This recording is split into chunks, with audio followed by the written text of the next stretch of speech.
কড়াই ডিম বোনা করার জন্য এখানে আমি কড়াইতে তেল দিয়ে নিয়েছি। এখন আমি আগে থেকে হলুদ মরিচ দিয়ে ডিমটাকে মিশিয়ে নিয়েছিলাম, তেলের মধ্যে দিয়ে দিলাম।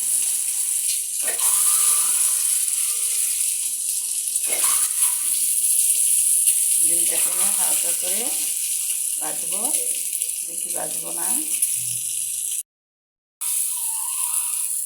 আমার ডিমটা ভাজা হয়ে গেছে, এখন আমি এটাকে উঠিয়ে নেব। যে ডিমটা লাল লাল করে ভাজা হয়েছে, আমি ডিমটাকে বেশি ভাজি না, হালকা ভাজি। বেশি ভাজলে আমার কাছে কেন জানি মজা হয় না।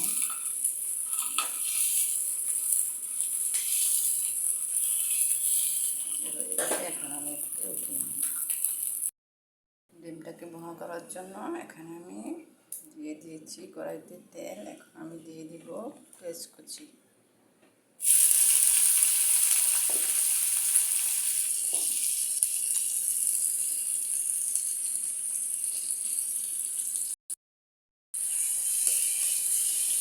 পেঁয়াজটাকে আমি লাল লাল করে ভেজে নেব। লাল লাল করে ভেজে নিয়ে তারপর মশলাটা দিয়ে দেবো। আমার পেস্টটা লাল লাল করে ভাজা হয়ে গেছে। এখন আমি এই যে মশলাটা দিয়ে দিব। এখন আমি আগে থেকে মশলাটা মিশিয়ে রেখেছিলাম, ওটাকে দিয়ে দিলাম। এখানে আমি যেহেতু কাশ্মীরি দিয়েছি, হলুদের গুঁড়া, মরিচের গুঁড়া, লবণ দিয়েছি পরিমাণ মতন। এই মশলাটাকে এখন আমি ভালোভাবে কষিয়ে নেব।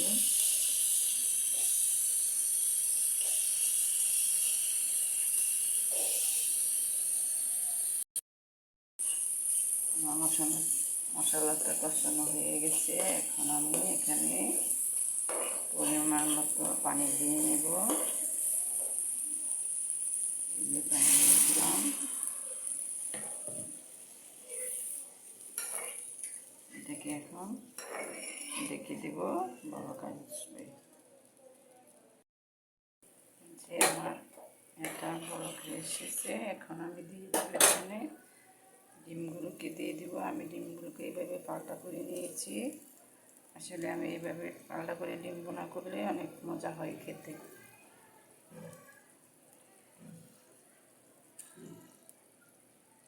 একটা করে দিয়ে নিব।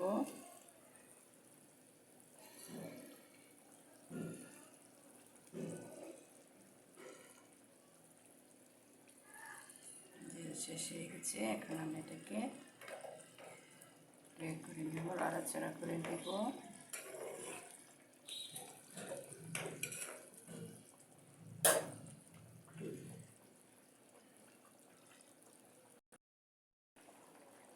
এখন আমি এখানে একটু জিরার গুঁড়ো দিয়ে দিলাম, সামান্য পরিমাণ জিরার গুঁড়ো দিলাম, বেশি দিব না। নাড়াচাড়া করে নেব।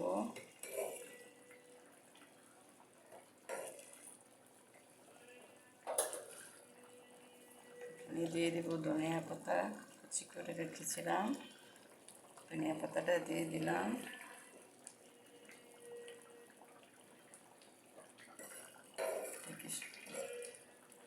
ভালোভাবে নাড়াচাড়া করে নেব।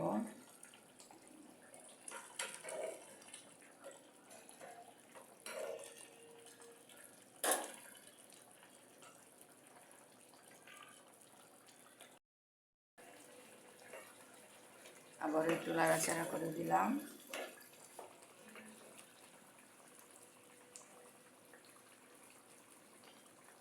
তো আমার ডিম বোনাটা হয়ে গেছে। এখন আমি এটাকে উঠিয়ে নেব। আমার এই ডিম বোনাটা কেমন হয়েছে তোমরা আমাকে জানাবে, লাইক করবে, শেয়ার করবে। আজ এই পর্যন্তই। সবাই ভালো থেকো, সুস্থ থেকো। আল্লাহ হাফেজ।